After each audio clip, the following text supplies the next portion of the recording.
1347, the village of Eldenmore fell under a curse darker than any plague. The beloved jester Perrin, once the soul of every feast with his lute and laughter, wandered into ruined chapel grounds one winter night and emerged clutching a rusted spearhead on a broken shaft, its tip forever stained. By morning his mirth was gone, his eyes blazed with madness. He spoke in unknown tongues, then slew 3 men in the square as the spear seemed to guide itself. Within days, half the village lay dead or fled, Perrin dancing amid the corpses, giggling through blood. The elders named the relic the lance of Longinus, the spear of destiny that pierced Christ's side and bore divine wrath. Legends whispered it granted victory in righteous hands, but madness to the proud or greedy. Perrin had been merely curious. The curse claimed him wholly. Sir Alaric of Thorndale, a scarred, duty-bound knight with no taste for glory, answered the elder's plea. He wrapped the spear in oilcloth and lead, strapped it to his back, and sailed west on a merchant cog toward the fabled lands beyond the sea. Storms ravaged the ship. Fever and waves claimed all but Alaric. He washed ashore on a vast, green continent of endless forests, what would one day be called America. The land was not empty. Painted warriors shadowed him, then attacked on a river ridge. Alaric fought alone against 30, shouting for peace, but the spear hungered. It struck swift and true. Warriors fell like wheat. When the last fled, Alaric stood weeping among the dead, hating the weapon's triumph. He pressed deeper into the wilderness until he reached a ravine where an ancient oak spanned a spring. There, beneath the roots, he buried the spear, wrapped in his cloak, covered in earth and stones, marked by a single white stone. He prayed for forgiveness, then wandered, lost. The forest claimed his body and his secret. Centuries later, in 1979, 12-year-old Elias found the rusted spearhead half buried in western Michigan woods. It felt unnaturally heavy and cold. Lifting it hushed the birds. He took it home, dreamed of knights, warriors, and a laughing jester. At a carnival a month later, the family visited the traveling carnival that set up every fall in the county fairgrounds. Among the rides and cotton candy was a booth called Professor Vex's Cabinet of Oddities, a dim tent full of shrunken heads, mermaid skeletons, and jars of things that floated. The professor, a thin man with a waxed mustache, noticed the bundle under Elias's arm at once. "That's no toy," he said softly. "Let me see." Elias hesitated, then unwrapped the spearhead. The professor's eyes widened. He never told anyone where it came from. But late at night, when the carnival lights dimmed and the midway fell quiet, he sometimes took it out and held it, whispering questions no one else could hear. And sometimes, only sometimes, the iron seemed to hum, as though remembering the hands that had once carried it across seas and centuries. The spear waited again, patient as stone. Come on, we're gonna miss the shows.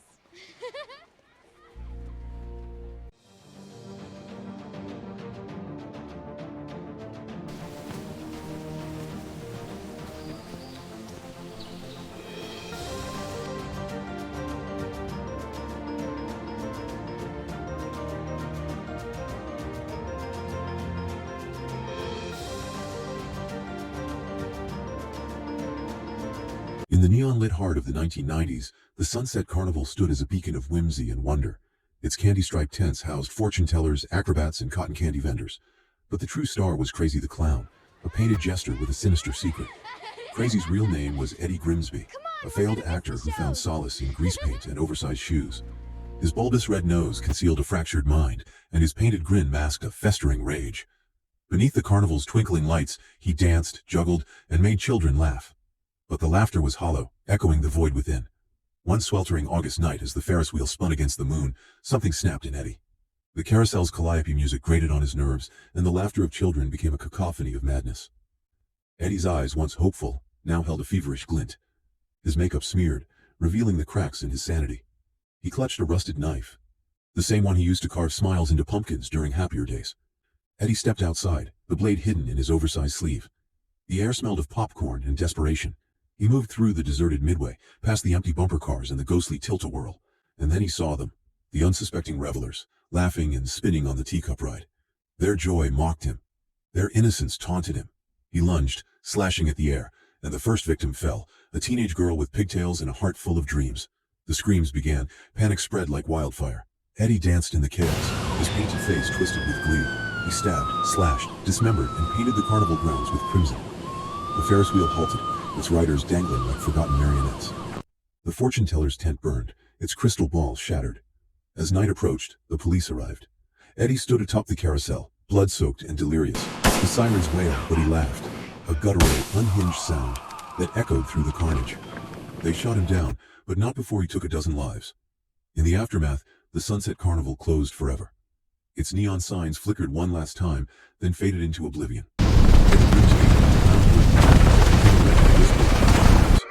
Some say his laughter still echoes in the wind, a haunting reminder of innocence lost. And so the Sunset Carnival vanished, leaving behind only memories of twisted merriment and the crimson legacy of Crazy the Clown.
From me!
911, what's your emergency?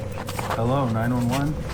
I was walking in the woods not far from the Sunset Carnival, and I think I stumbled upon a dead body, and I would like to have you send someone right away. I'll send you someone right away.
Call it in. Looks like we got a dumping ground here.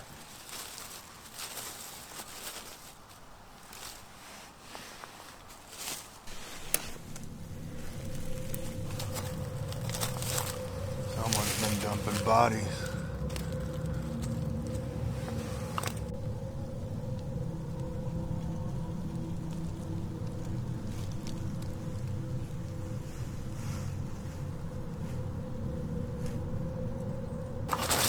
Bones.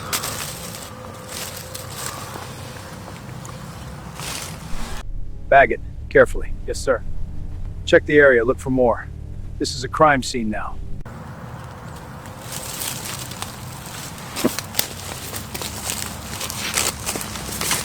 Looks like a serial killer. What's the meaning of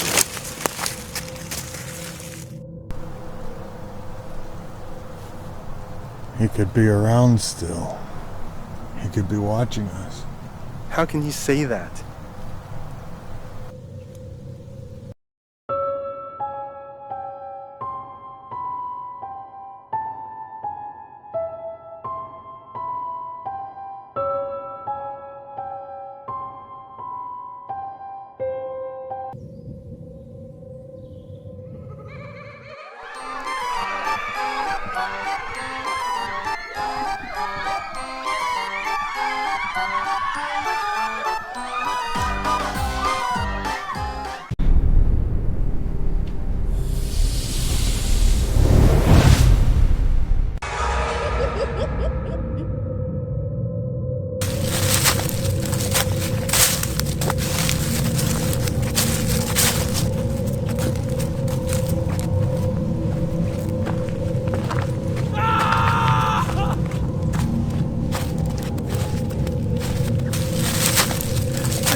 Yeah, go ahead.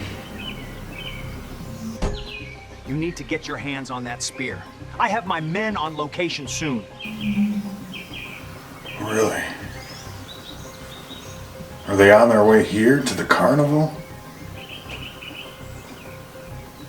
All right.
Hello.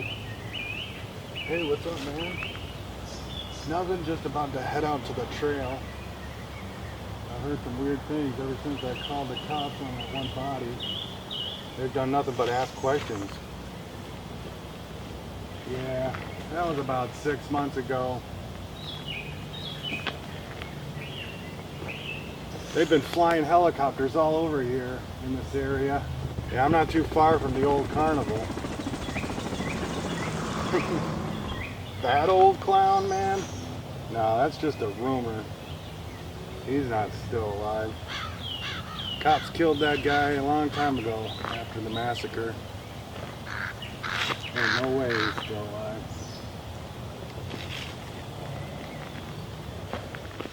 Yeah, we don't want to do anything to scare your children. That's the last thing we want to do. We don't want to scare anybody.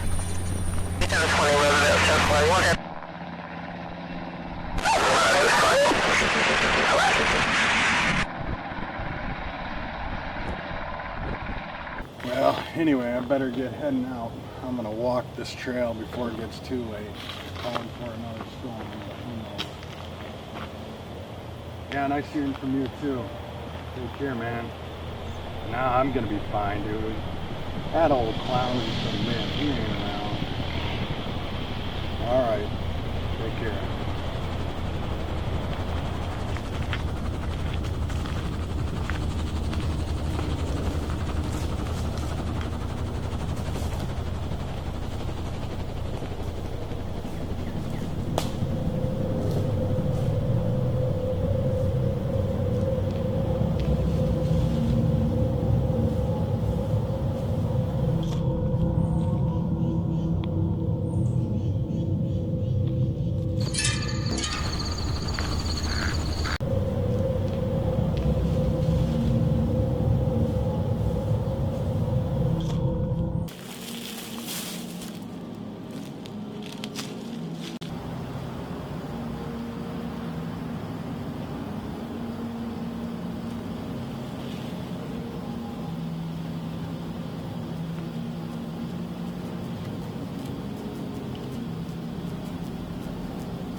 Hello.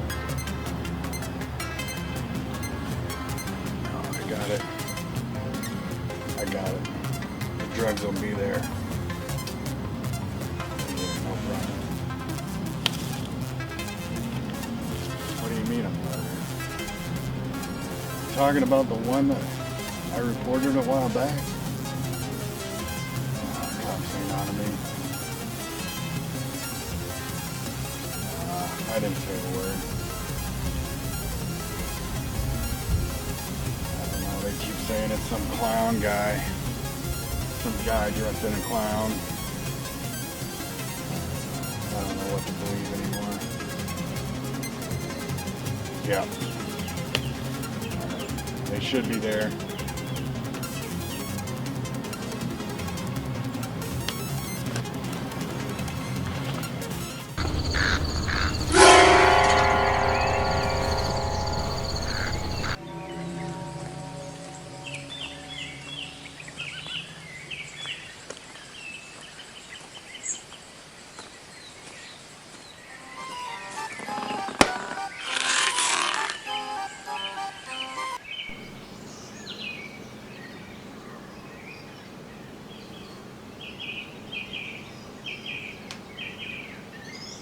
Who's there?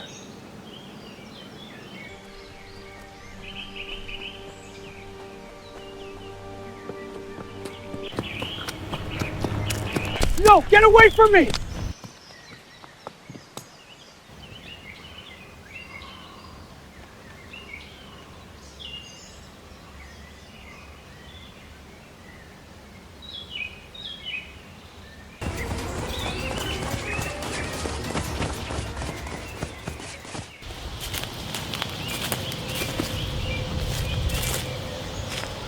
There's a clown chasing me. I thought it was a myth. Oh man, he's coming.